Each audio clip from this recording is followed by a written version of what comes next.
collects about 10 shillings or 10 billion shillings in daily parking fees, business permits, land rates, rents, adverts, construction approval fees, and other bills, translating into an average revenue of about 33 million shillings per day for 300 working days in a year. You can follow the story on page 4 of the Business Daily today. Also, Kenya signs another 4.7 billion shillings loan from World Bank. The World Bank has advanced Kenya a 4.7 billion shillings loan for funding of solar power projects and provision of clean cooking stoves in 14 marginalized counties. The debt under the Kenya Off-Grid Solar Access Project (KOSAP) constitutes of 4.2 billion shillings for solar projects to help install solar home systems in the 14 targeted counties. You have this story continuing on page 4 of the Business Daily this morning. Also, Kidero's day in court, him wearing a chapfallen face here. This is the picture, a standalone picture here. Former Nairobi Governor Evans Kidero during the hearing yesterday of the graft case against him and some former senior county officials at the Milimani law courts. All that also tucked away inside the Business Daily today. Looking on the ticket there, we have 144 million shillings award to ex-KQ finance chief slashed.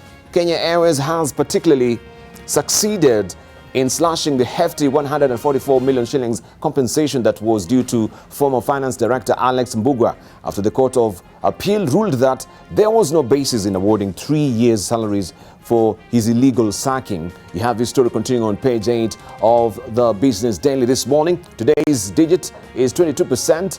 Bids, the 91-day T-bills were unsubscribed with auction last Thursday attracting 905.39 million shillings in bids, or 22.63%. Also, betting firms query taxing of deposits. The Kenyan government torn between chasing revenues and protecting children as well as vulnerable adults, want to tax and regulate betting, but can this latest attempt at reining in gambling succeed? That is another probing question, and you have all the story continuing on page 12, 13 and 13 of the Business Daily this morning. In Tanzania, we have the Citizen, and this is what is on the front page of the Citizen today. How ministries will share 33 trillion shillings on budget cake. That is what we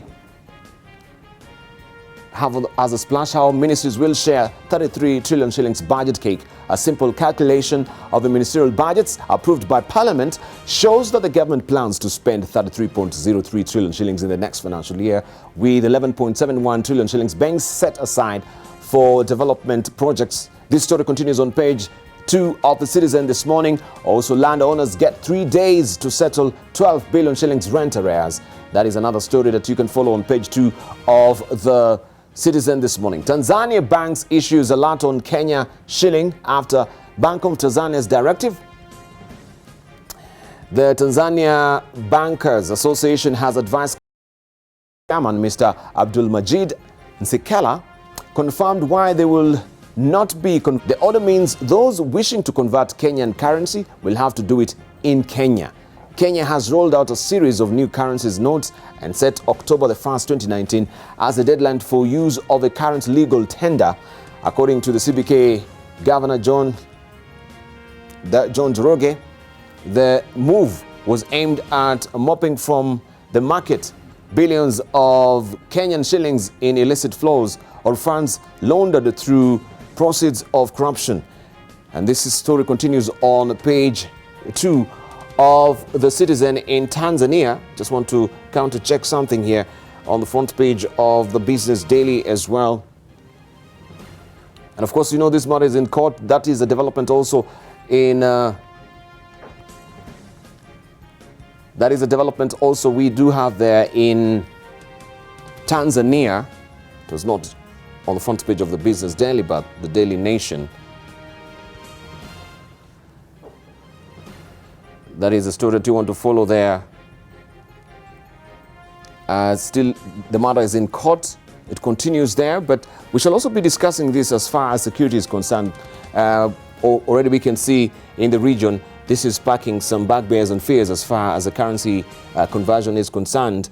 And that is the letters that we have on the front page of the Citizen in Tanzania. This story continues on page 2 of The Citizen this morning. Let's move on and see what we have on the front page of Mwananchi as well, still in Tanzania.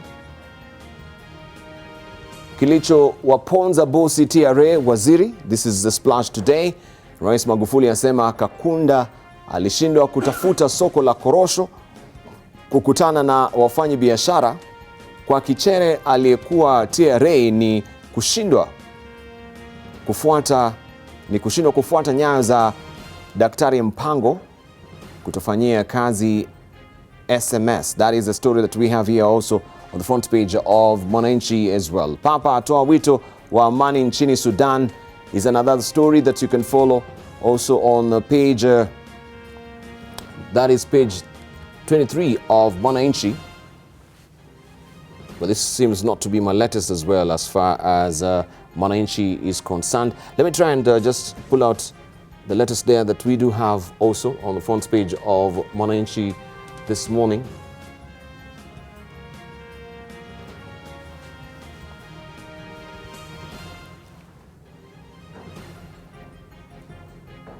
Well, that seems to be, but that is a story that also we can follow.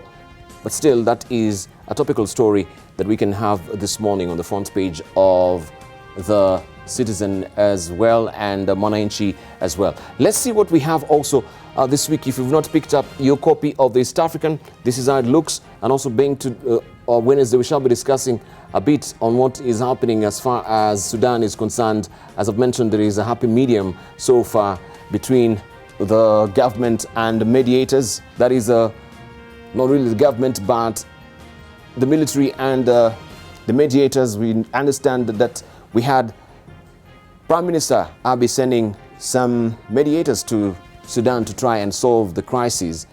And also this is what we have on the front page of the East African this week. If you've not grabbed your copy, what Somali told London oil explorers about Lamu blocks. Revelation comes after months of denial by Mogadishu that blocks were in disputed territory. This story continues on page 4 of The Citizen of the East African this morning or this week. And also Kenya's new money plan faces litmus test. Already you can see what is happening in Tanzania as well. And this story continues on page 45 of the East African this week. I want to show you also the editorial cartoons that we do have this morning. This is what that has been drawn in today's Daily Nation by Victor. It's all about Governor Sang and of course his reaction to that controversial land and uprooting of coffee from the coffee farms. I'll leave it for you to decipher that. Also, we have Stano as well inside the People Daily today, the editorial page, and this is what is drawn. Tanzania and Uganda, they are mopping out, of course, Kenyan money. Also, we have development on that as far as you have seen also the front page of a Citizen in Tanzania. This is what our editorial cartoonists have drawn for us this morning. So make sure you grab a copy of the Daily Nation, a copy of the Standard, whichever paper that really floats your boat for these stories that we have today. That is your splash this morning. If you're joining us today, make sure you grab a copy of the Daily Nation this morning as well. Right, we want to buckle now to our news this morning, where the Senate Committee on Energy has given the Energy and Petroleum Regulatory Authority 1 week to present a comprehensive report on the disastrous oil leak in Kiboko. It is in Makueni. The oil leak was detected on the 30th of March, but Kenya Pipeline maintains that the spillage had not reached Kiboko River, a claim disputed by residents. Zainab Ishmael starts us off.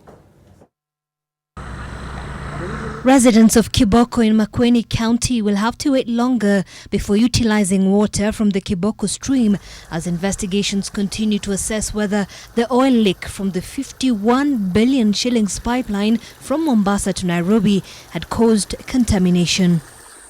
A weekly sampling test conducted every Tuesday at the 5 Kiboko water points by a multi-sectoral team comprising of the Water Resources Authority, Makueni County Government, NEMA, KPC and the Kiboko Water Resources Users Association has been left in limbo after the Makueni County Government and the Kiboko Water Resources Users Association withdrew from the process. The association's chairman, Wilson Manguti, told NTV that the process used to select the sampling companies was skewed to favor KPC. Manguti says the association will on Friday sit with the county government of Makueni to chart a way forward and push for a different company to conduct the sampling. While appearing before the Senate's Energy Committee, the Energy and Petroleum Regulatory Authority was hard-pressed to explain why no action had been taken against Kenya Pipeline Corporation following the oil spill in Kiboko. The other 20% for technicalities, you can do it in another 3 months. But the 80% that people are suffering, how many people might have died, how many animals are affected, how much of the area is affected, what the kind of effect, vegetation, all these kind of things. We'll try to give you a report within a week. Just our own report, not a team report. And to to us, the Senate. because we believe there looks to be some evidence of negligence or failure of somebody's responsibility, do not hesitate to recommend who. The Energy Authority CEO Pavelo Emeke was also put to task over why he had not toured the area after reports of the spill emerged and how KPC managed to continue operations without a key leak detection system. The committee now wants a report on the incident in 1 week. In the meantime, residents say they want the process of determining the extent of the oil spillage done as soon as possible. The water has been flowing. There is a lot of fuel kwa sababu uko chini mimea imekauka na hata kuna fish ponds. We have not received any information about any resident affected directly, but like we have indicated, we have established where the extent of the spread, and we are trying together with other stakeholders to ensure that we do the sampling beyond that point. Zinabi Smile, NTV. And Nandi County Governor Stephen Sang says no amount of intimidation will stop him from constructing a cattle dip on the disputed tea farmland that landed him in court. The governor, who was released on a cash bail of 500,000 shillings, vowed to go on with the building of the structures as soon as today. Okukusa has more. 9:40 a.m. and the embattled Nandi County Governor Stephen Sang walked into the crammed courtroom number 1 at the Kisumu Law Court. Moments later, Chief Magistrate Julius Ngarngar followed. I will not be in a position to take this plea in view of my relationship with the accused. So I'll defer it to the duty court. And with that, the governor was whisked away and arraigned before the Kisumu Senior Resident Magistrate Beryl Omolo. Omolo will later adjourn the proceedings after listening to the defense and the prosecution's submissions. That the issues raised are weighty and will require this court to consider them with great precision.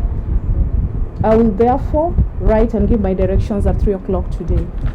While the defense team demanded for the unconditional release of the accused, citing a stay order obtained from the High Court in Eldoret, restraining the office of the Director of Public Prosecution, the Inspector General of Police, the Directorate of Criminal Investigations, and the Attorney General's office from arresting and prosecuting the accused, the state, on the other hand, wanted the court to have Sang take a plea on the 3 charges preferred against him, which included malicious damage to property, incitement to violence, and abuse of office. But Lady Luck seemed not to smile on the governor when the magistrate ruled that he answers to the 3 charges. So the accused person, having entered a plea of not guilty on the 3 counts of the charges facing him, I direct that the accused may be released on bond terms of Kenya shillings 1 million with a surety of a similar amount, or cash bail of Kenya shillings 500,000 shillings. Sang was arrested yesterday for invading and destroying tea belonging to Kibwari Tea Estate on claims that it was public utility land. The farm is associated with former Cabinet Minister Henry Kosgei. Mimi naenda kuendelea kujenga cattle dip within the next 1 month. Within the next 1 month tutakuwa na cattle dip ambayo wananchi wataendelea kusaidika. All this happened even as the Council of Governors condemned the arrest of Governor Sang, demanding that the rule of law and justice prevails in resolving the matter to allow the county boss resume his duties. Okukusa, NTV. And 3 people, including a 4-year-old boy who survived a gun attack after a man sprayed them with bullets in Elgeyo County, are in stable condition and recuperating at the 10-county referral hospital. The 3 survived after a man identified as David Kipkorir Elias Lano stormed his in-laws' home and killed the 3 children aged between 4 years and 8 instantly. His former spouse says there was an argument with the man he had separated with after a year in marriage. Police are hunting down the suspect, who used an AK-47 rifle, which they say he illegally acquired before he opened fire on his family. Kufika watoto wao kwa nyumba, akapiga bunduki kupitia kwa mlango. Hao watatu walikufa. Moja ni msichana ya huyo dada yetu, alafu wawili ni wa nyumbani.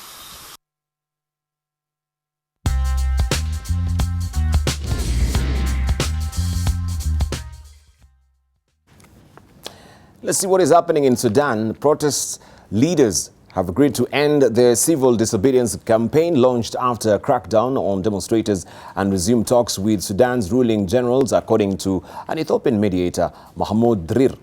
Protest leaders launched a nationwide civil disobedience campaign from Sunday after the June 3 or the June 3rd crackdown on a weeks-long sit-in, which had left dozens of people dead. Thousands of protesters had camped for weeks outside the army headquarters in Khartoum, demanding that the ruling general step down and hand power to a civilian administration, the key demand of demonstrators. The general seized power after the army ousted longtime ruler Omar al-Bashir on April the 11th, following months of nationwide protest against the iron-fisted rule of 3 decades. Doctors close to the protest movement says at least 118 people have been killed since the June 3rd crackdown. The health ministry acknowledges that 61 people were killed on June the 3rd across Sudan, including 49 by live ammunition.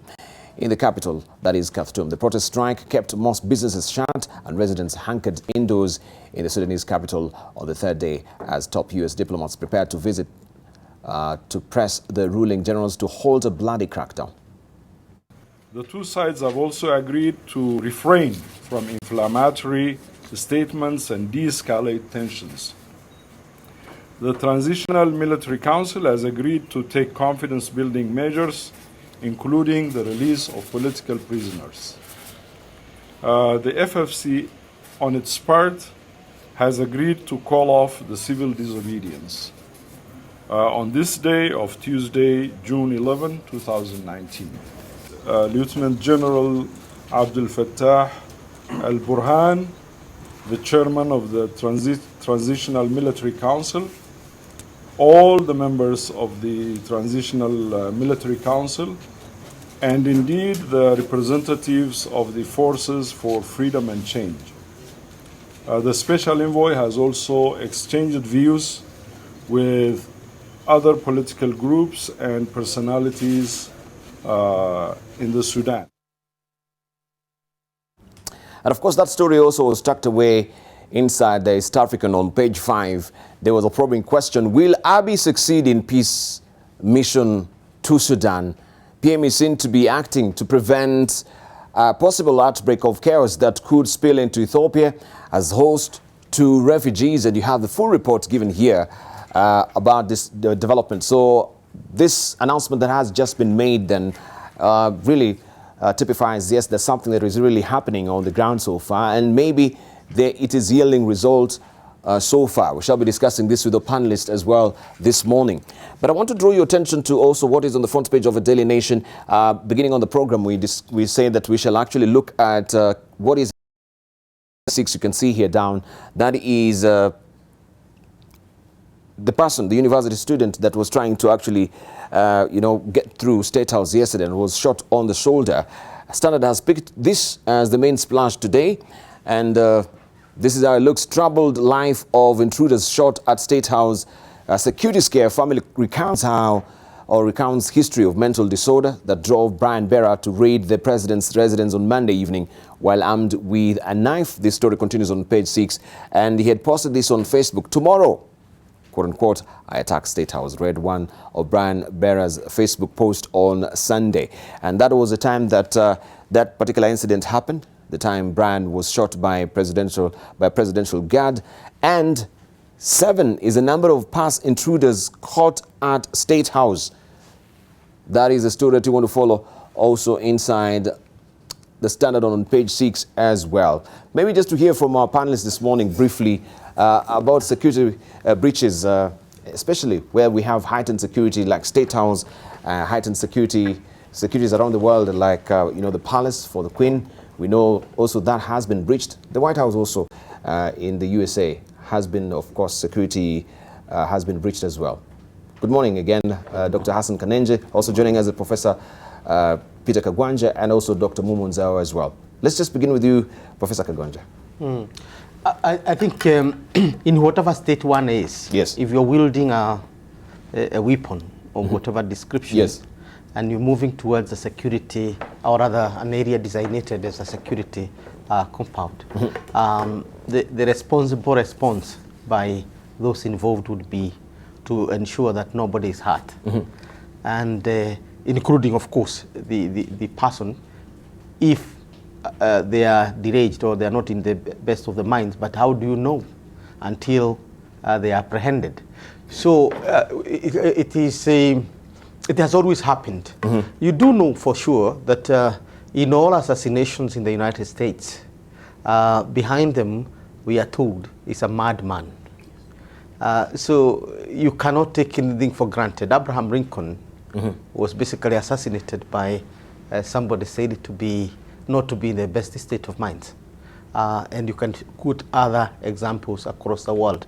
Therefore, you cannot take for granted that kind of a thing. You have to basically take the necessary precautions. No activism around it. It is basically that security being what it is must be treated as such. Right. And earlier on also we'd actually discussed this, and I just went to my archives as well and picked out this particular article. I think I'd had a cuttings of it some years back. This was Ambrose Murunga that had this particular article, Avoid Wastage on Presidential Safety, and also was reminding us about Michael Fagan. He asks, remember Michael Fagan? He's a chap who climbed over the fence of Buckingham Palace one morning, spent 15 minutes looking around the royal digs before walking into the Queen's private quarters. He earned a prize of, he carried a piece of broken glass, this is not very clear, into the Queen's bedroom, and later explained that he intended to impress Her Majesty by slashing his wrist in her presence.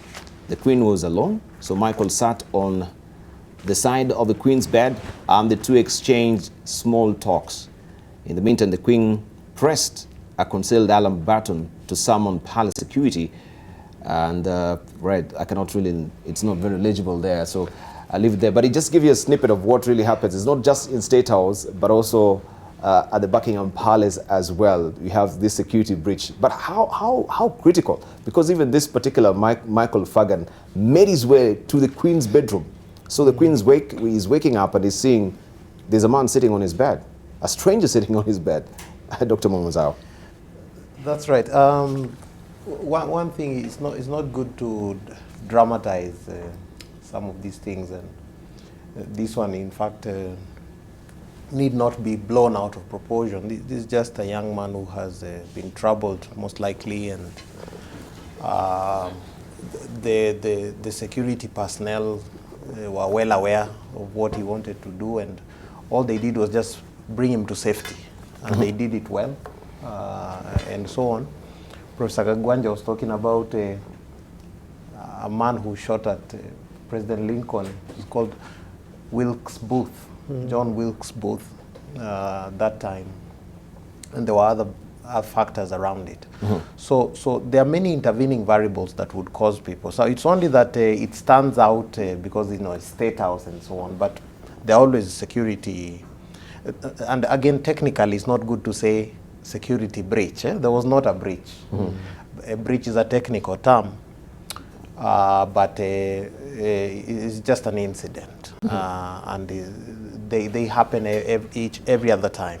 But of course, what is important is children out there and young people and, other, cheeky young people, not to try some of these things and so on, because you can end up in a bad situation. Of course, there are more serious settings. A man just walked by and shot at President Reagan sometime in '81, and it was not a good thing. And they also had intonations of someone who had been disturbed by other issues. There was a young man called Yigal Amir who shot at President Jacques Rabin sometime in '93.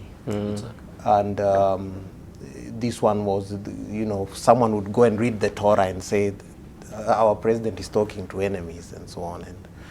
And they sentenced him to some kind of life imprisonment and so on. But those are more serious cases. This is just the case of a young, troubled man and so on, and they have been able to bring him to safety.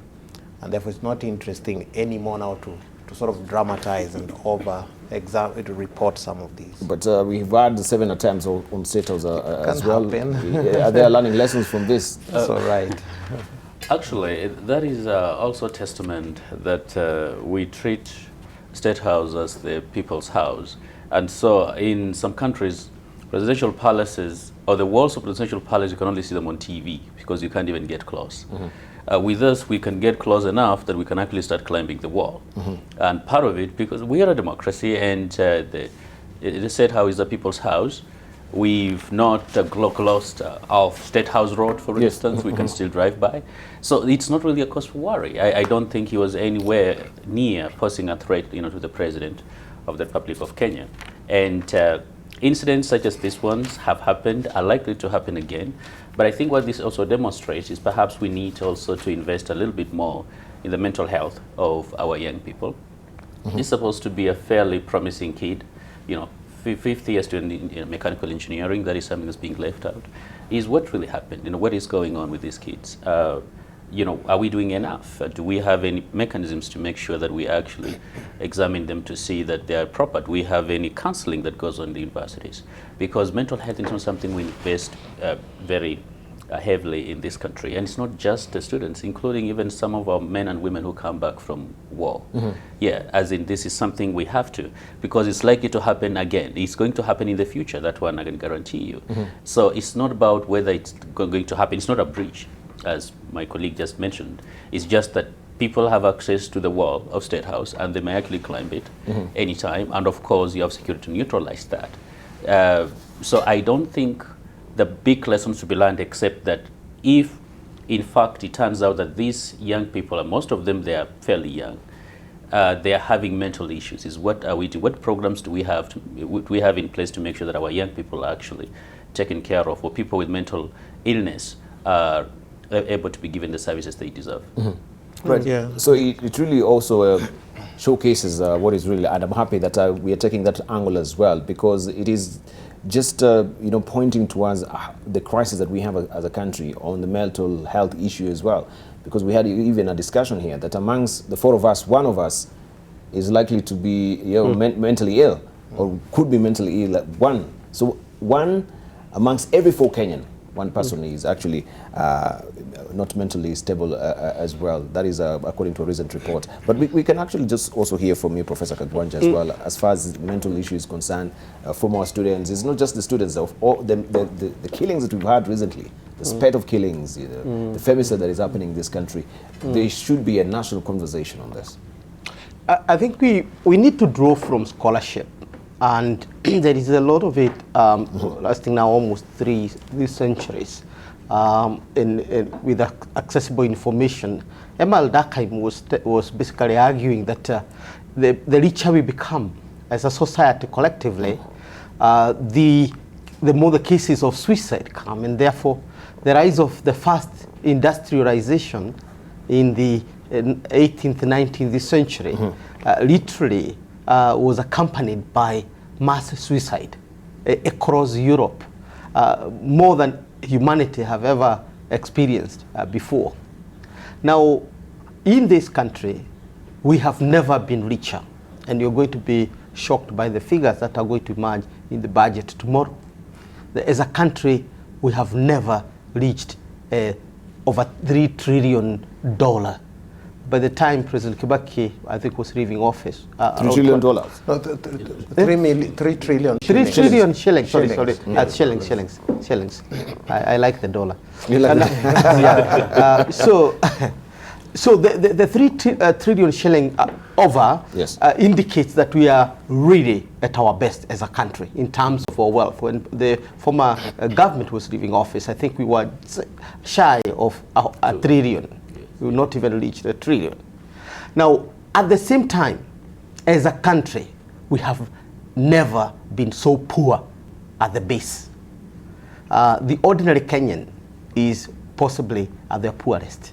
And this has much to do largely not with the factors of the making of the Kenyan government. It is across the world, because the type of industrialization driving the economies is way above the ordinary person, which I think is why the president prioritized manufacturing and as a pillar, because it's only manufacturing that can bridge that gap. In this country, it is Safaricom and IT technology that is driving. So the ordinary Kenyan is a consumer, not a producer. Not a producer. Yeah, therefore, what you end up finding is that our industrialization is creating not just disillusionment.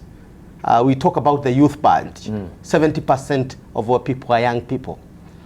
We've been doing a survey in Murang'a County, and you're finding that almost 80% of the university graduates from that area are in the villages, without jobs, without anything.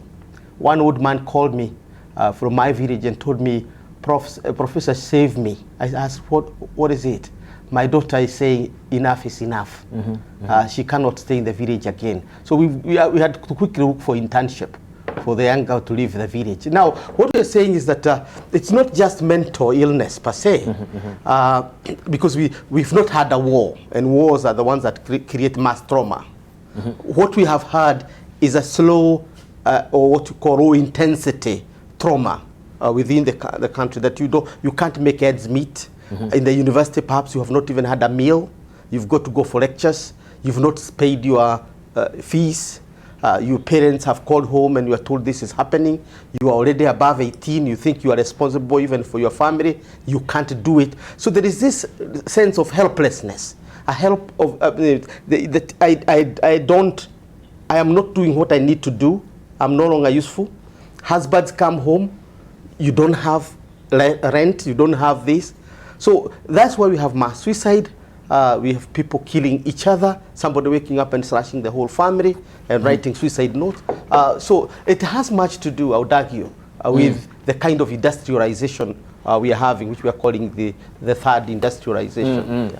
A very interesting point that you raised, because we also can tie in with what is on the front page of a Business Daily, because this also is very indicative of what is happening to the common mwananchi as well. Bad bank loans hit an all-time high of 345 billion shillings. And it says mounting load of non-performing loans raises queries on rosy economic growth figures that appear to be out of touch with the pain suffered by borrowers. The value of bad loans in the banking sector hit a new high as 345 billion shillings at the end of March, raising questions on the health of the economy, even as the lenders booked double-digit profit growth in the first 3 months. Banking sector data compiled by the lenders' financial reports shows that gross non-performing loans increased by 27.5%.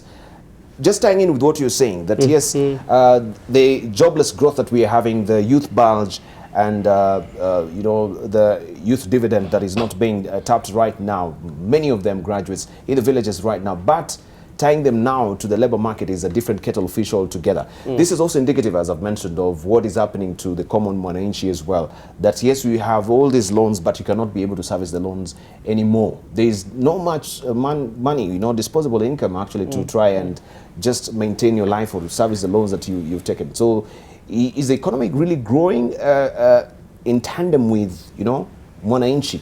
That is another probing question. There was a point I needed to add, that even the growth in technology that we are experiencing is adding to this helplessness, and it's a dilemma. Because I talked to a colleague, to a friend in the banking industry, And I was trying to bring these figures I talked about, whether there is a way we can absorb them. They said, we are not hiring. I asked why. We are going technology. So even technology itself, what we are calling advancement, is literally leading to retrenchment of our populations. So that instead of having the guards who would be watching, you have now the monitoring devices, electronic monitoring devices. So the people from Murang'a, from Mingo, from Kwale, who would possibly be absorbed in a bank as part of the security details, now they're reduced maybe to 2 because it's simply sitting at a computer and watching who is coming in and who is coming out. More efficient, I agree, more cost effective, but what happened to the masses? So I think the challenge the government of Kenya has is to understand that 70% of our population need jobs. Now, 2, we cannot avoid being industrialized. We have to be industrialized. We need to catch up with the technology like every other part of the world.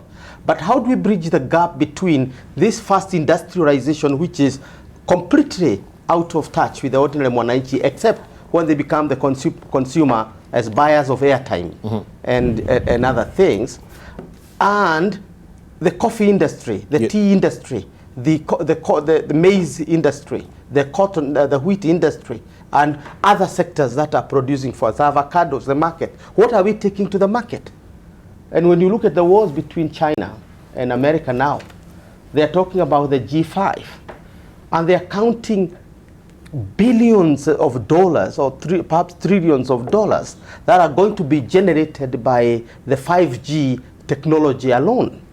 And that looks like a dream to many Kenyans. And how is that going to impact on us as a people? How do we harness this to increase the incomes of our people? So, in other words, artificial intelligence, also technical disruption, it is insidiously also leading to mental health problems in this country, because jobs are being taken away, yet we're not really preparing also the populace for this as well. I don't know what you have to say, Dr. Hassan Khambenje.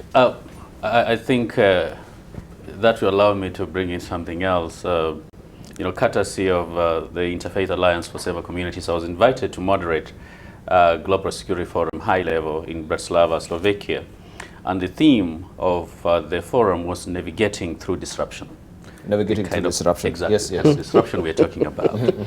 That has to do with disruption with regard to migration, for instance, in Europe.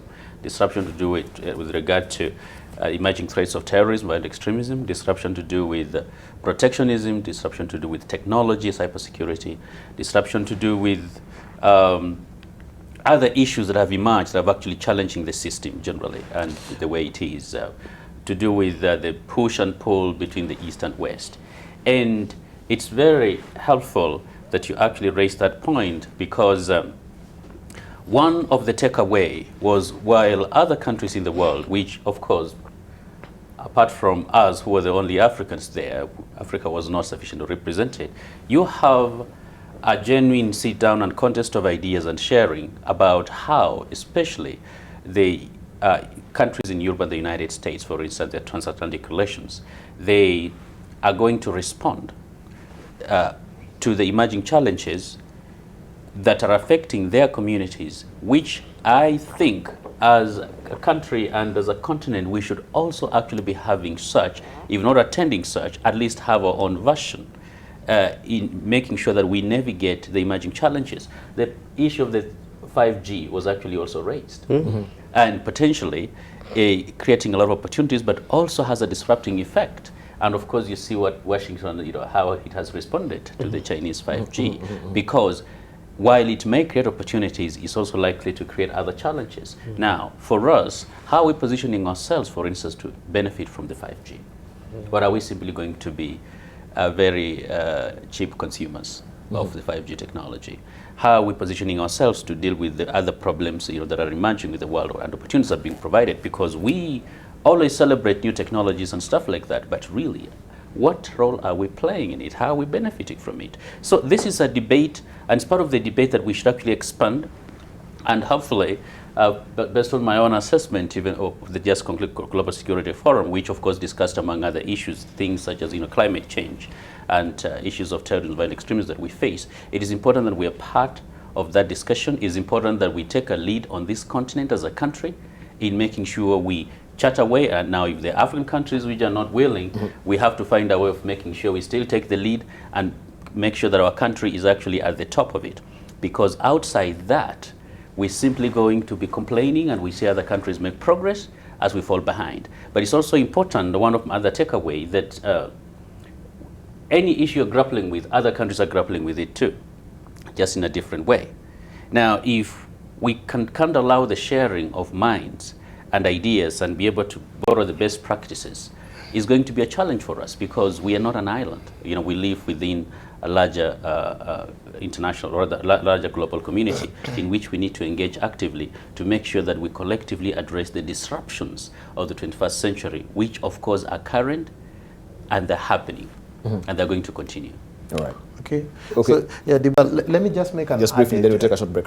Very well. So you see, what my senior colleagues are saying is that it's a bigger problem. It's a bigger to approach to explain just someone who was trying to intrude somewhere brings a lot of variables at play. Like when Professor was talking about Emil Durkheim, and he talked about 3 forms of suicide. So you can have anomic, which is just somebody's own personal problems, altruistic, trying to solve certain problems, societal and so on. But there's what is called anomic suicide, and that anomy is due to factors that are broader, and those factors are what we are trying to decipher here. And therefore, I know newspapers, have to report an incident, but I think we have gone further to try and explain it in a better way. In 1999, if not 2000, the late Vice President George Saitoti was just somewhere here in town, and his motorcade was with it, and a man just crossed into there. And what hurt the security officers that they had to respond immediately.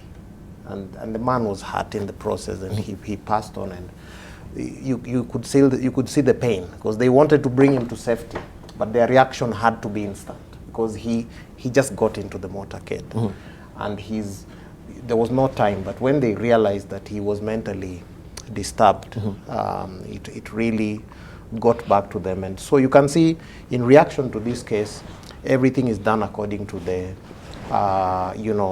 standard operating procedures. And that is the way some of these things go. And therefore, we need to be careful how we tell this information to our people out there before they think something very bad has happened. And therefore, there are many factors that we need to do. What is important in terms of policy level, let us have more social safety nets and take advantage of them. Social workers, people who counsel the youths in the universities, at school and so on, in the communities and so on. And let us have people who also show good leadership, because even when people who are sane behave like they're not supposed to do, they set a bad precedence to children and people at home. And therefore, it's very important that safety nets are done, and we are doing good with the Big Four agenda arrangement to take care of that. But of course, there are always side effects of industrialization, and history has got that right. Right. Yeah. And of course, what we have now also in the public lexicon lately is word demonetization and remonetization as well. We want to look at demonetization of course, the currencies right now. That is 1,000 shillings and the rest as well. But what does also that portend security-wise as well? We want to see how this will help money laundering in the country. We want also to put it squarely to our panelists to just discuss this. Already also we have a follow-up in Tanzania as far as this is concerned. Also they're actually buckling down to business as far as making sure those monies, the Kenyan money or the currencies in the country also is being mopped up. We want to just look at that also on the other side of a break. We continue with our discussion also on South Sudan, also not South Sudan, but Sudan on the other side of a break. Don't go away.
Welcome back. You're watching Standing on Guard here on AM Live, where we keep an eye, of course, on the enemy.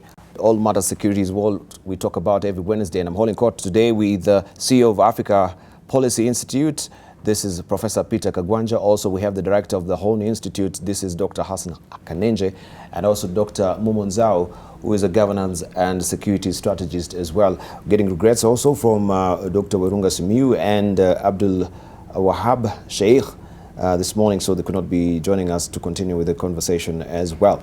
But nonetheless, we want to now gravitate to another issue as far as demonetization is concerned also, and the implications of it as well. Earlier, I showed you what is on the front page of the Daily Nation. Of course, this matter is in court because there are people who are challenging this. And this was what was on the front page of the Daily Nation, and also on the Citizen in Tanzania. Still, they're following this particular story. I'll just walk over there to just read out what they're saying as far as this is concerned. So what implications do this particular development of demonetization have as far as security is concerned? This is what is on the front page of the Citizen this morning. Tanzania Bank issue alert on Kenya shilling after Bank of Tanzania directive. And it says that the Tanzania Bankers Association has advised customers to take personal responsibility in handling the Kenyan currency during the period within which the local banks will not be converting it. The association chairman, Mr. Abdul Majid Zekela, confirmed they will not be converting the Kenyan shilling following the directive by the Bank of Tanzania. In a circular dated June the 7th, BOT says it has received a directive from the Central Bank of Kenya to suspend all conversion and repatriation of all Kenyan currency as of Tuesday last week. A similar announcement was made in Uganda on Monday by the Bank of Uganda, and is a likely scenario in all neighboring countries. The order means those wishing to convert Kenyan currency will have to do it in Kenya. Kenya has rolled out a series of new currency notes and set October the 1st, 2019 as the deadline for use of a current legal tender, according to the CBK governor. They say here John Njoroge, but it is Patrick Njoroge. The move was aimed at mopping from the market billions of Kenyan shillings in illicit flows or funds laundered through proceeds of corruption. And this also is what is happening so far here in the country as far as that particular, where's the Daily Nation? The court case now, you remember this also is in the courts. Many people, including activist Okiya Mtata, has challenged this central bank under pressure over the image of Jomo Kenyatta on new banks notes, tells court it sought public views before rolling them out. The bank's legal director says 2 notices were published in newspapers inviting individuals, institutions, organizations and professional bodies to present their proposals on the elements they wanted on the new currency. And this story continues on page 8 of today's Daily Nation. Let's just hear the implications of this, because it is far and wide. It is not just on security issues, but when it comes also to the economy, what are we likely to expect as well? Let's hear from Professor Kagwanja. First, we must observe that monetization is not a new tool in terms of dealing with the certain developments within society that we can define as security threats. America successfully did it before, and that's why we have $100 bill as the highest denomination that you can have in America. They had alias, but they were all mopped out in terms of dealing with the black market. That's really what was threatening the American economy. And of course, they have had robust measures to ensure that they stay ahead of the pack in regard to money, not just laundering, but the reproduction of the same notes in order to make profit out of it. With the rise of terrorism, we begin to see money playing a major role. The transfer, the terrorists who attacked Dusit, one of the major conversations was, where is the money?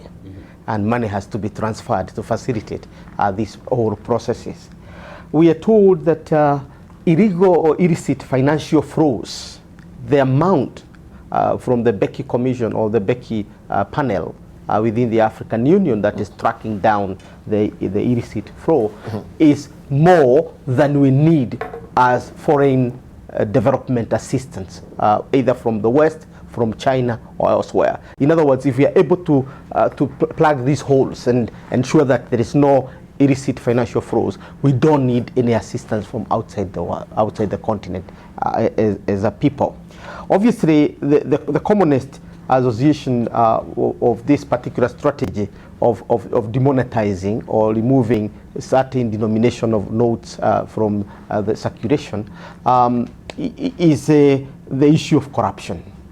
And this is what has driven the demonetization processes in India recently, has done so.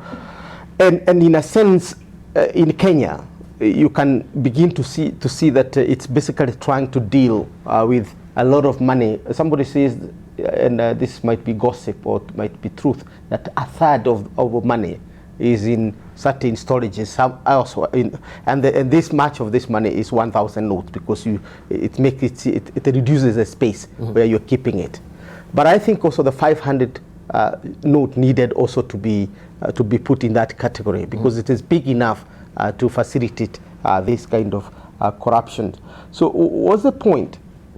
The major point here is that demonetization is an attempt to kind of reinstall not just the security, but the integrity of our capitalist system, because we have committed ourselves to being a capitalist order where we have a free market and so on. But there must be sanity, some integrity, some moral underpinnings of that economy. So that is clear. Second, of course, we need to deal with the terrorism, because we are at the vortex of it. Al-Shabaab, and every Kenyan know what we're going through in terms of Al-Shabaab. And I think thirdly, we need also to deal with the issue of corruption here within the country. Now, are we going to be effectively deal with that? Is this measure going to deal with it? No, because already the people who have this kind of money are way ahead of the pack in terms of dealing with this. I mean, Kenyans, as we said, are unemployed.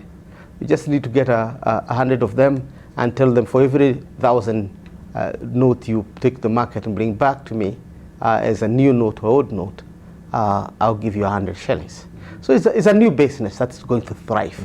But the net impact of it is that money is going to come back into the market, is going to be in circulation, and we might get an economic boost. I think what we need to avoid and monitor very closely is that we don't go the way of Nigeria. Buhari demonetized the economy in Nigeria, and the result was that there was so much discontentment within the public that there was a coup against him in 1984. We have seen in Myanmar the same thing, that you demonetize is unable to control the side effect, the flow of this demonetization, and you get a public backlash. And in Myanmar, again, we had a change of government, and the strengthening of the military, and so on. They have major examples. A country like China demonetized without giving, without giving deadlines to by what time you should get the notes. So you can do that without deadlines, and China has successfully done that since 2013 in many cases. So there are security issues. There are also economic issues that can become over time security concerns as we go by. Does also putting a deadline also adds more pressure? Or what is the rhyme and reason of putting a deadline? Why can't we just leave it open so that yet we can actually collect all this money, with time, so that we can actually face it out slowly by slowly, instead of actually putting, or people also have been saying, oh, even October the 1st is way too far. August the 1st should be the date. Dr. Kanenje. Personally, I'm not exactly too worried about it affecting me. I'm a little bit worried about people such as Dr. Mumo, who still have tons of money under his mattress. I don't know what he's going to do. Dr. Mumo, you need to get rid of that money. Okay, you're running out of time. You make people to scale my wall. Yes, the deadline, of course, we're supposed to bring some sanity into our currency sphere, because not just of manipulation and hoarding of monies, but also there is plenty of counterfeit money out there, literally billions. You've seen the intelligence being able to catch some of these guys who are literally, creating money on the sidelines. And having a deadline also imposes certain conditions that if you don't spend it, you won't be able to use it. As a professor just also indicated, though, it's likely to be a lot of money into the system. Now, that can boost the economy a little bit. The trouble is too much money in the system can also increase inflation. That's the downside. However, I think the point at which I worry is Kenyans in the diaspora who have quite a bit of money, which they normally say, well, we're going to use it once we go back to Kenya. Yeah, they're doing business and they would like money in Kenyan shillings. So when they go to Kenya, they're going, they can use it. And Kenyans in the diaspora, they're now how many? 3 million perhaps? There are a lot of Kenyans out there. There are a lot of Kenyans in neighboring countries. Now I'm just imagining someone with 20,000, 100,000 leaving their job in Kampala to come to the Kenyan bank, across to try and get money, or from Dar es Salaam, or from Rwanda, or from Nigeria. It imposes a very heavy cost on them. Now, some of them are yet to actually work their paperwork to leave the country. Perhaps their visa expired and they're still living there. And there are a lot of Kenyans out there who went in this country perhaps for 6 months or 1 year, but their visa expired. Now, of course, we say, we should always abide by the law, but also know how the reality, works in some of these countries. And so with them, for instance, they may not have the luxury of having to travel back to Kenya to change that within such a short time. So it's going to really impose a heavy cost on some of our people in the diaspora in particular. Of course, again, people in the diaspora, some of the criminals who are misusing our money and stealing it, they're also, hiding money in those places. So you do not know whether, if you say you give them an extension to do that, perhaps that can also afford. In fact, those who have money here, they can simply cross over to Uganda, in sacks. And then go and say, well, Uganda has been given a grace period of this much, so let's go and do it. So I think it is something we have to navigate through, and especially those vulnerable Kenyans who are out there just trying to make a living and they still have the money. How are they actually going to do it? Can we establish a system within those countries that they can go? Because when you hear that Ugandan banks and Tanzanian banks will no longer be taking this money, now what does that mean to a teacher, a Kenyan teacher in Tanzania, in Dar es Salaam? So there are already bugbears and fears about this money. So if you actually try and you trade in Kenyan currency, they tell you, no. Yeah. Tumambiwa na tusichukue pesa. We want the new currency. You're 1,000 kilometers away from the border of Kenya. And so you have to travel back to the country actually to convert this money. So these are some of the implications that they are not foreseen. Also technically, when you're looking at the ATMs machines as well, the parking machines as well, they need to be recalibrated. That is a cost implications to some of these banks and some of these companies as well. And for those of us who live in the United States, we have lots of Kenyans who live there in Britain. Okay, really, you're not going to buy an air ticket, to come and change your 50,000 shillings. So that just means that you're probably going to forego that.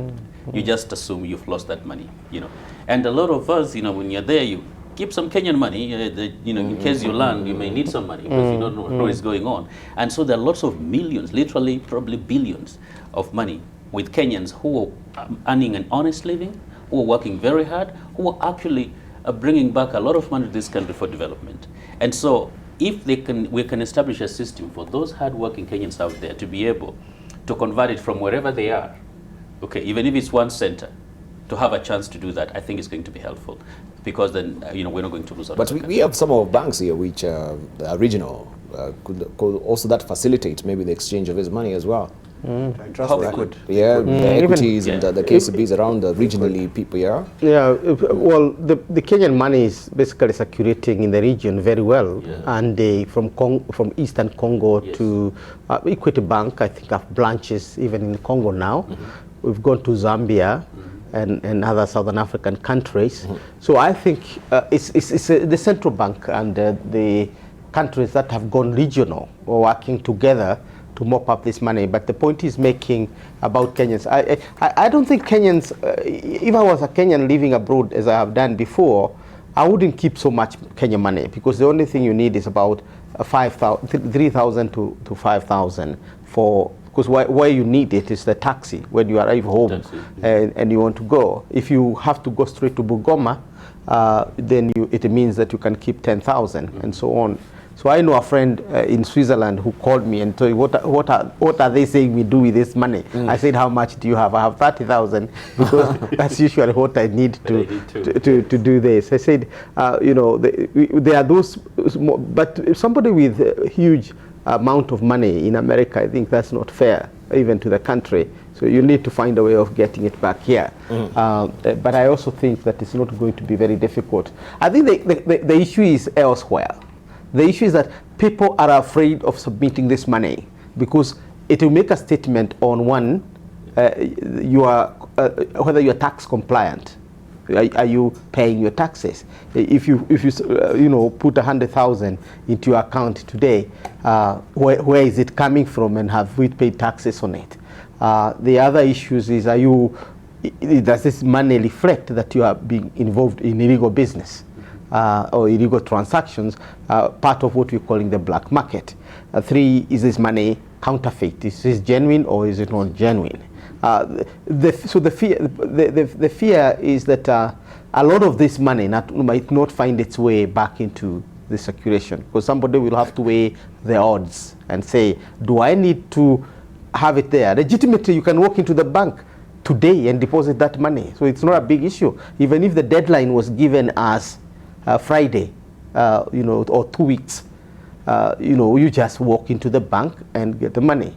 So the worry is that these 3 months, the 3 months that were given, are perhaps too long for people to manage and find their way of buying goods. We are told the motor industry is now swarmed. They don't even have supplies because people have really bought the most expensive cars, so that after a while you dispose them and so on. Well, again, this is gossip. We've not done any research or study on it. The housing industry, I mean the real estate is going to get a new boom, because instead of surrendering your billion shillings, you're better off buying properties here and there, and so on and so forth. And again, that shouldn't be allowed. So in other words, we have an issue to deal with here, but it is not just a security issue. It's also about the economic underpinnings of demonetization. Dr. Momota.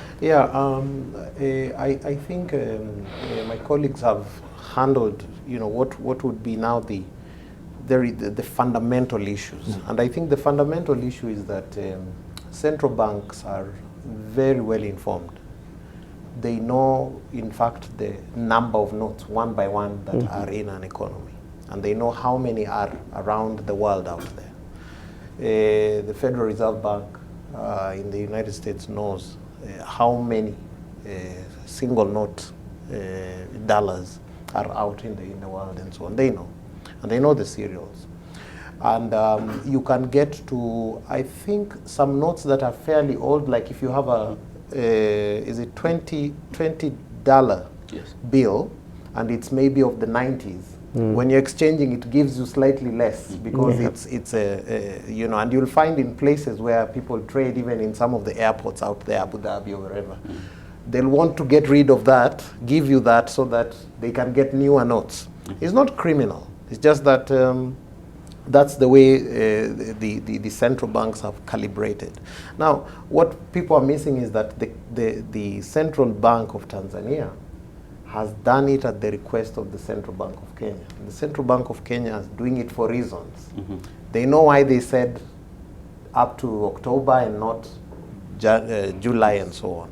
Because they know there are also things to do with money laundering and so on. There are so many technical aspects they know about. What is important, and I think this should go out there, and that's what the central bank governor was trying to say. If you know you are clean, you've nothing to worry about, because you can take any amount of money, even if it's 100 million and it's your money and it's clean, they will change it for you. Even if you are a Kenyan out there, and even probably the period lapses, the central bank will still have solutions to sort those things even later. But what they want for now is for people to comply.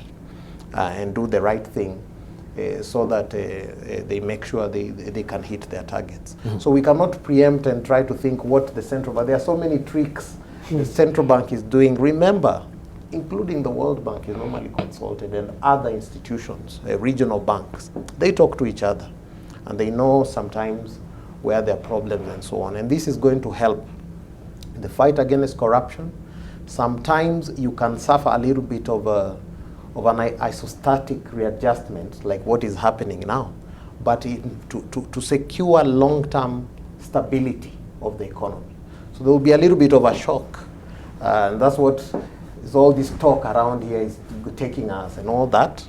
But the central bank knows that in good time, the economy will be stable, because there is nothing bad like an underground economy. Now, what happened with the underground economy? It is what removed the president, what happened to Nigeria that time and Myanmar, because the money in the wrong hands is more, and it can collapse the economy. And so they can use it to destabilize, state structures, and then you have a collapsed system.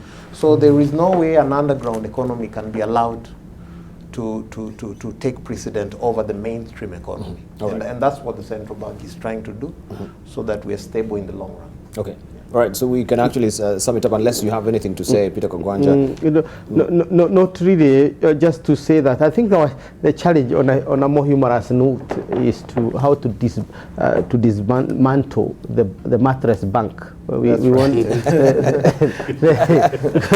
we're able to deal with the mattress bank and go to the other Barclays banks and Equity Bank and others. I think the mattress bank is doing a lot of harm to this economy, because it is the one that's basically enabling us to run corrupt systems.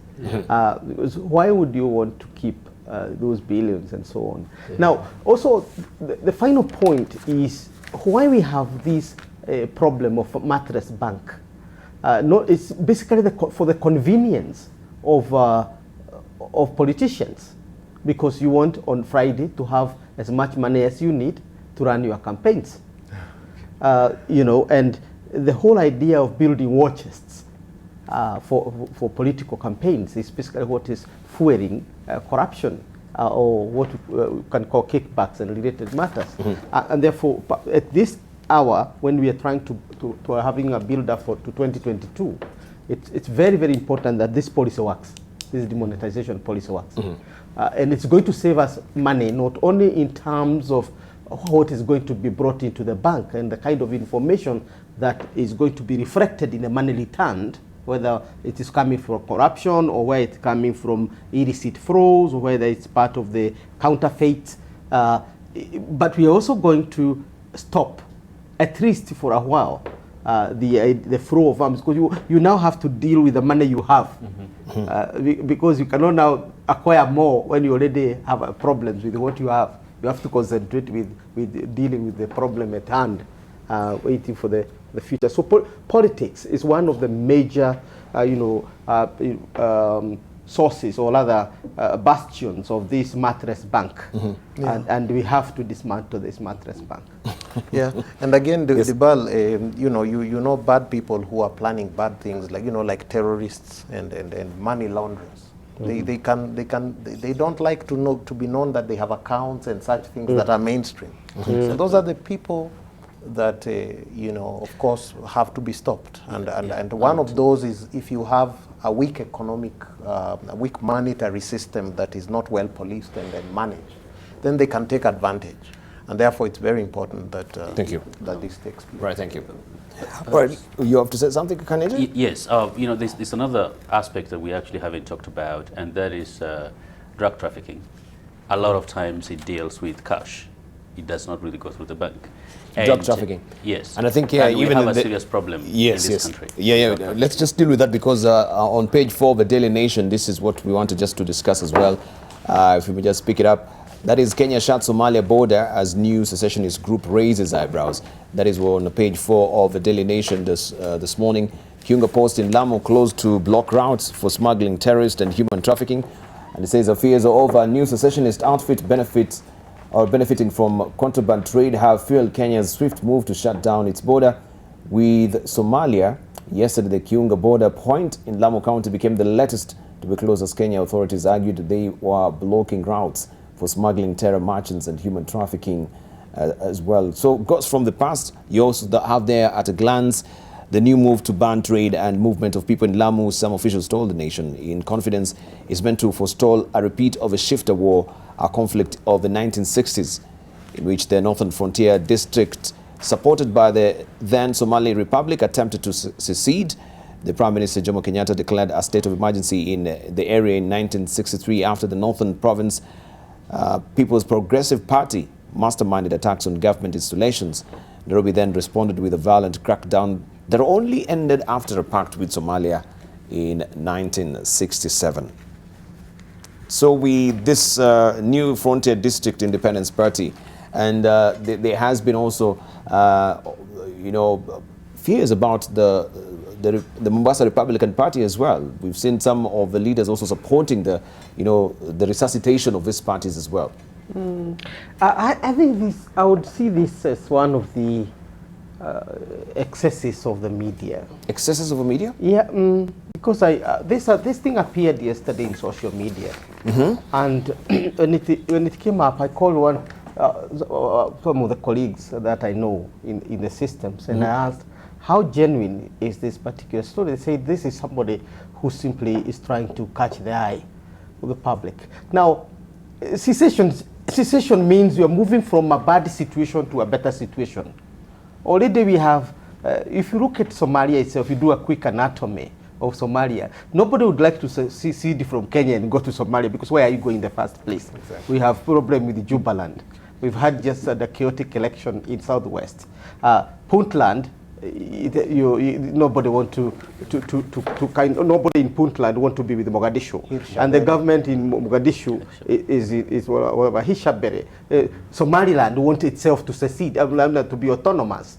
Sooner or later, if the situation is not held, you're going to hear Jubaland also want to secede. I mean, not to secede and become an independent republic like Eritrea. And so on and so forth. So I don't think Kenyans should take the whole question of secessionism seriously, because if there was a strong government in Mogadishu, as we had with the Sharm el-Sheikh, I mean the founder of the Somali Republic, who was democratically republic, very strong, with a strong appeal, and it became a threat to Kenya and Ethiopia and Djibouti, because they were claiming a whole chunk of Ogaden region in Ethiopia, and the whole northern frontier district of Kenya, which now touches on Wajir, part of Marsabit, part of Mandera and Garissa, and possibly some parts of Tana River. That's what was called the northern frontier. The government in Mogadishu had the capacity to absorb new populations, and those populations saw their future in that. If you read the statement that was issued yesterday from, is it Hishabere? One of Garmaduk. Yeah. The statement was that they are making an appeal to Kenya not to put stringent measures that are going to punish ordinary Somalia, because they, in their own words, believe that the regimes or the government in Mogadishu are illegal. This is what the statement is indicating. So the message here is that I don't think we need to blow up the fear of secessionism in Kenya. It's not real. The Somali leadership is fully represented in our systems, whether in county government or the national government.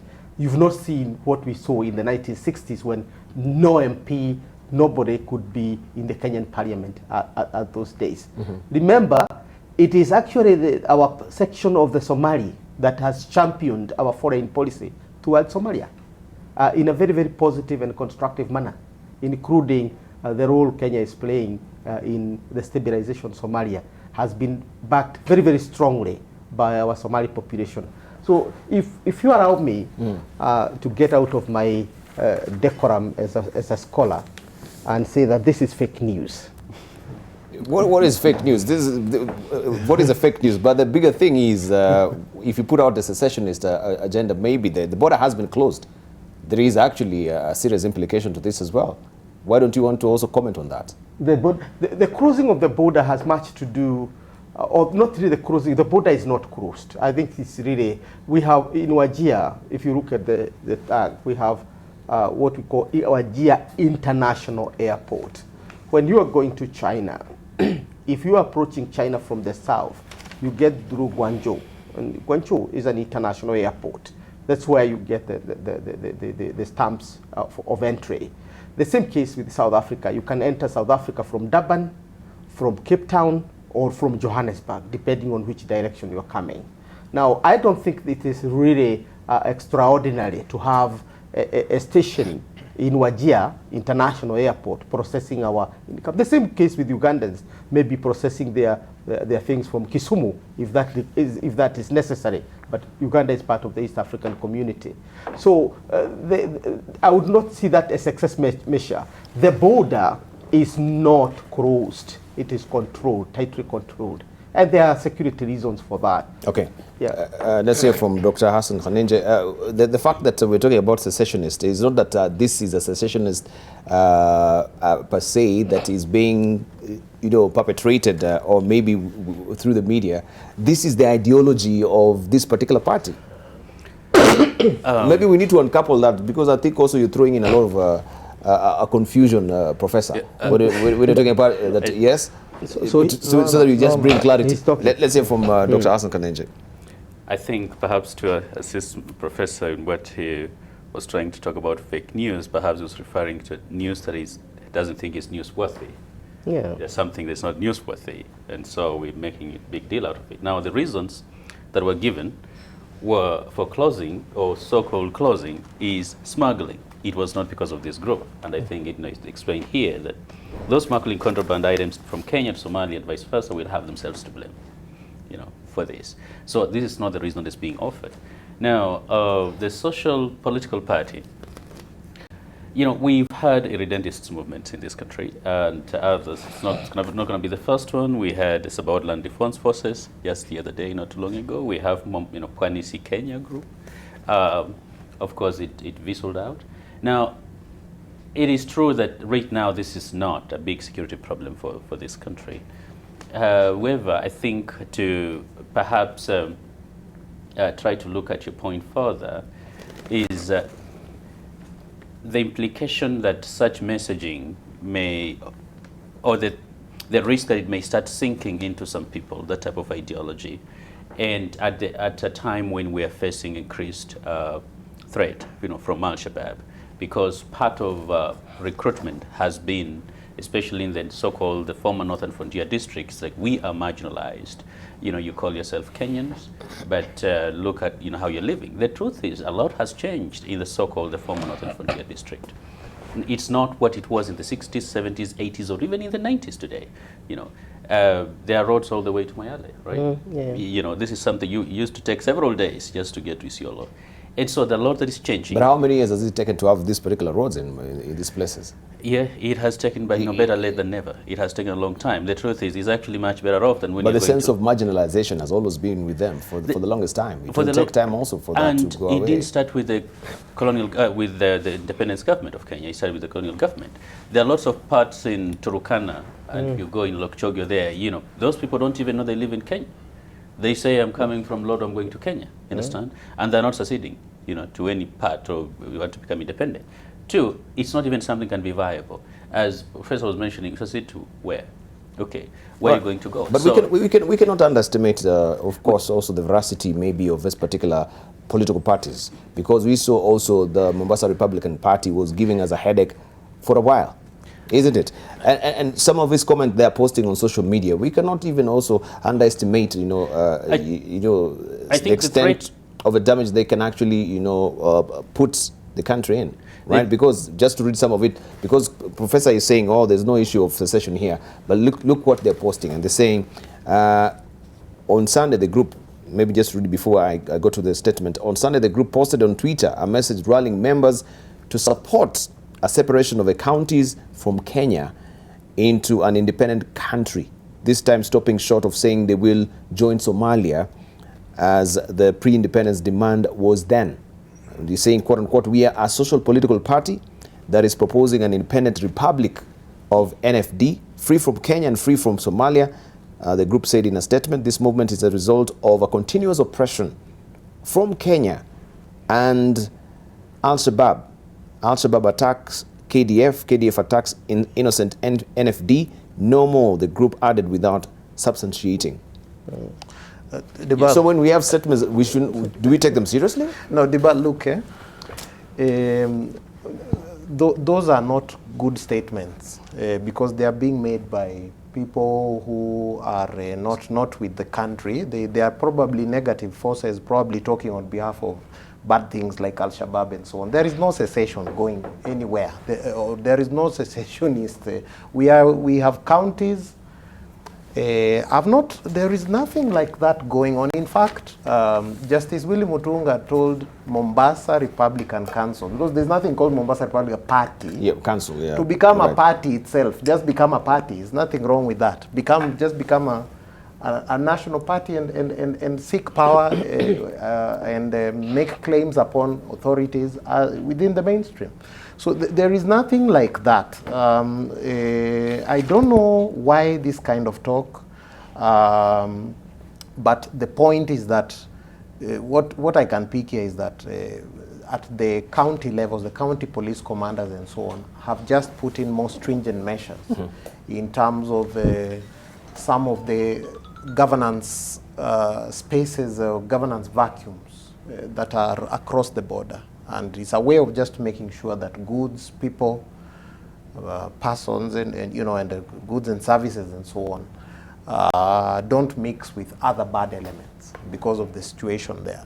But this talk about secession and so on of an NFD and those things, I don't know who picked this history and brought it. It's out of context. It does not feature anywhere. We have our counties, we have a very, do you know when the counties were forming economic blocks, Nairobi decided to work with, I think Mandera, just work together in terms of an economic block, work together. Now they are county blocks, like this county coming together with this one. Just within our county arrangements. For the last 4 years, I've been working on a book that I called Devolution in Kenya, Linking the Past with the Present. It is almost out, and I'm telling you from research that the counties that were seen to be behind are very happy. They are enjoying their fasts in terms of roads, in terms of all this, and they're even getting bigger chunks to take care of those historical imbalances. They are getting more budgetary allocations and other things in terms of to take care of some of those historical things. So this is a mix of things that is not coming out right. But all the same, what I can pick is just that there is sources of insecurity that are normal. They have been coming from Somalia, and the security institutions are just trying to make sure that we don't have any contraband and other things coming in. But secession, I don't know what that is. All right, let's hear from Peter Koganja. I think we've just come out from a debate about the madness or the insanity that we're having. No, that's what we're talking about when we're talking about Ben, a mechanical engineer student, a 5th year, not even 1st year, who just decided to take a penknife or a knife and walk to State House and say things. And then, of course, we made news out of it. Moment thought, and rightly so, that this should not have occupied our morning, particularly coming to the studio at 6 a.m. That was important. But it's a topic. It happened. Yes. It happened. But again, you underestimate these statements on social media. And people are saying, oh, this was actually posted. Why didn't you take, an initiative to try and interrogate? Social media. It's on social media. Maybe it's Al-Shabaab. They've posted, we shall do this attack. Only the warnings before. So that's the dilemma that we can actually be hanging on. Do we take it seriously or we don't take it seriously? So we can poo-poo the idea. They're saying, oh no, there is no secessionist. This is just just forget about it. But and it can be a headache along the way. Sure, I agree with you. And I think we need to interrogate more genuine kind of thoughts that are coming out of the region. Yes. Not necessarily this decisionism, and possibly on which these kind of ideas are feeding. We have, I think it's about a month or 2 months ago, I wrote an article that really made many of my colleagues from Mogadishu and Asmara and Addis Ababa very angry, because I talked about the resurgence of the ultra-nationalism of the 1960s, which was basically reflected by the ideas that leadership within the region, in Addis Ababa, Bay, in Asmara, Aboki, and in Somalia, Famajo. And I talked about it openly. I wrote about it, and there were no apologies. And the idea was the rise of the idea of Cushitic alliance. And the Cushitic alliance coming up into an economic bloc and a political bloc, and therefore making IGAD, which has been existing, irrelevant. And that's a legitimate debate we can have. And we can debate as to whether people should band continentally on the basis of ethnicity or like ethnicities. And the idea of a Cushitic alliance and therefore the Horn of Africa as an alternative to IGAD for 3 countries was fueled by the idea that the Oromo for almost 200 years and are now at the helm in Addis Ababa. And some of the Kenyan, no, I'm not talking about Ethiopians or Somalis, Kenyans started very enthusiastically talking about Kenya being marginalized. And therefore, Kenya should do something not to be marginalized. And this is the kind of thought I was taking on, that the time of Cushitic alliance is over. We are actually talking about super alliances. When we talk about the a free zone, a market free zone on the continent, you cannot be retracting to villages. This is the argument we were making. So this is the context in which I'm basically contesting this idea from an intellectual point of view, and arguably, secessionism is not possible when we are talking about integration at the regional and continental level. When we are singing the East African anthem in Germany, in China, and elsewhere where we are represented, we are singing the East African anthem. We cannot be again talking about the United Kikuyu Republic or the United Kisumu Republic. Or Lamu. You get it's not possible. So there are no fundamental reasons within Kenya to warrant any talk about secessionism that cannot be dealt with within our own population. 2, there are no circumstances in Somalia that would be attractive to secessionism inside Somalia. And finally, we don't have a face or a leadership of that which would be said not to be the coercing point for this kind of secessionism or nationalism. So it's a force, really. It's what do you call it? It's a false sign. It's not a true sign. All right. Okay, let's gravitate also deeper to what is happening in Sudan. Have you picked also a copy of East African this week? Or you can flip over to page 4 of the East African, where we have this particular story of Abiy, who actually sent a delegation to Sudan to try and stem. This is page 5. Will Abiy succeed in peace mission to Sudan? Prime Minister is seen to be acting to prevent a possible outbreak of chaos that could spill into Ethiopia as host to refugees. And there is this recent development as far as this particular gesture is concerned from Prime Minister Abiy.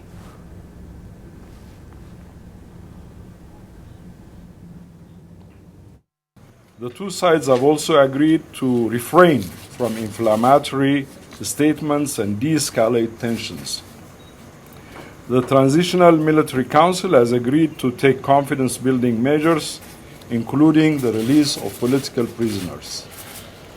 The FFC, on its part, has agreed to call off the civil disobedience on this day of Tuesday, June 11, 2019.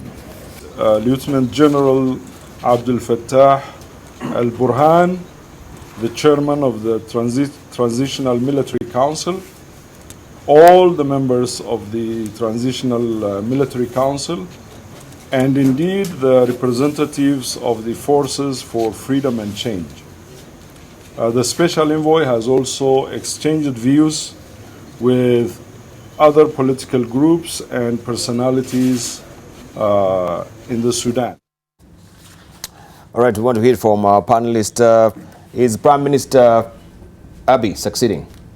Just going by the statement that we had this morning of Peter Kagwanja. Well, the Sudan situation is very worrying, and I think we need to put it in context, and so that we see whether or not Prime Minister Abiy has a chance of transforming that situation into some sustainable peace. First and foremost, there has been a lot of hope in this region that the state is eventually beginning to have capacity to heal itself from major, schisms or instabilities. And Kenya blazed the trail with a handshake, showing that we didn't need, this time around, we didn't need a Kofi Annan, we didn't need external intervention of any kind, we didn't need the ICC. We can actually deal with ourselves. And so former Prime Minister Raila Odinga and President Uhuru Kenyatta literally are shaking hands. And that ended what would have been a very disastrous aftermath of the 2017 election. Up north, a month later, exactly a month later, it inspired a similar handshake, but of a different nature. For a whole month, Ethiopia had stayed without a prime minister because the former prime minister had retired or resigned. And circumstances what were explained. And within that month of April, you saw the various communities, the major ethnic blocs in Ethiopia came together and voted for Abiy as the prime minister. Again, a very healing process. Down north in Somalia, we saw for the first time since I would say 1960s, a prime minister and a president elected on, or rather working together, managed to stay in power. And that, irrespective of the chaos and the instability we talk about in Somalia, the government for the first time is completing its term, which has not been the case in the past. Now, with that kind of optimism, we thought that what was happening in Sudan is just going to end. It's not going to be a big issue. So to many of us, it's really a shock. And I think we need to go to the fundamentals of this particular process. And getting to the fundamentals means is why is Sudan unleveling at this particular time? Is it a delayed unleveling? Is what is happening in Sudan what happened to Somalia in 1990 after the fall of Siad Barre? Because Sudan is the only country that withered the whole idea of democratization in the region. Sudan did not have democratization. The former president, who is a military general, took power when President Moi, President Mobutu, and other old guards were in power. And he has remained until he was removed recently. So I am arguing that Sudan itself is a very different context, given what the kind of conflict we are having on the continent. And the same is said of Algeria, which has also been going through a similar unraveling. So if you look at Egypt, it is different, because they have been going through the Arab Spring, but the Arab Spring managed to enable them to change leaders. Hosni Mubarak was replaced by other forces, and so eventually, is Abiy going to deal with it? If they deal with it routinely and argue that this is a conflict in Sudan and so on, it's not going to work. This is a revolution, like we went through ourselves. Kenya went through the same secession. The 2007-2008 violence was essentially part of our going through this, and we emerged from it with a new, had a new constitution and dealt with it. If you look at the underpinnings of the discussion in Sudan, it's about a new constitution, a new order, a non-military, which we were talking about, a non-one-party legacy. That's what Kenya was saying. Here they are saying no relics of the military.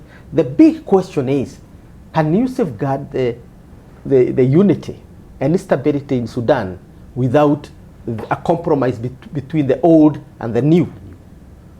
Can you sweep the old out and just have an imagined new?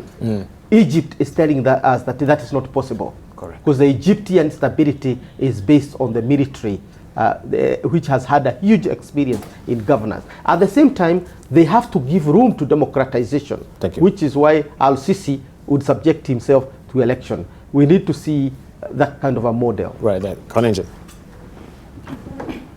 A compromise indeed, it's what is required. The challenge with generally the military institution is in the long run, they are not very good at statecraft. And at some point, of course, things implode. Now, Sudan is going through what countries in the region have gone through.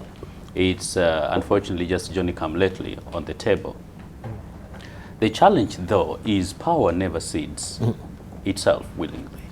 It's not easy to negotiate yourself out of power. And for 3 decades, institutions that are supposed to nurture democracy in Sudan were not built, were not allowed to thrive. So that creates a vacuum. Now, the challenge, though, with, let's say, those so-called pro-democracy movements and opposition is when your demand is either all of it or none of it, it becomes a challenge. Because in countries such as Egypt and Sudan, the military has held power, or at least in practical terms, for a very long time. And they are very well versed with governance, but they also have a lot of support. Today, as we speak, even in the middle of all the crisis, economic crisis they're facing, I think the Gulf countries offer about $3 billion, to keep them afloat. So they still have, they're going to get some money to stay afloat. Because the bottom line, normally when you hit the pocket, that is where it hurts the most. When militaries do not have money to be able to sustain themselves, a lot of times they're going to get out of power. When they actually have the resources, they're going to try to stay in power. And so only a compromise between, let's say, a transitional framework that allows the composition of the transitional government should include both the civilian and the military, but at the same time, eventually allow Sudan to transition into democracy. The trouble, though, with regard to whatever agreement is reached, is how is it going to be enforced? Who is going to monitor it? As I've mentioned before, any peace agreement, any agreement for that matter, whether it's political or peace agreement, especially where people have been, people have been killed and people have been hurt for many years, you need a powerful third-party enforcer. Thank you. What is the AU doing? What's the UN doing? Thank you. Thank you. Let's hear lastly from... Debarl, I think my colleagues try to insinuate it. Systems don't change radically. And if you shock a system, for that reaction, you will get a reaction. From the regime ancient into a new system of democratic transition, you need to balance the stakes.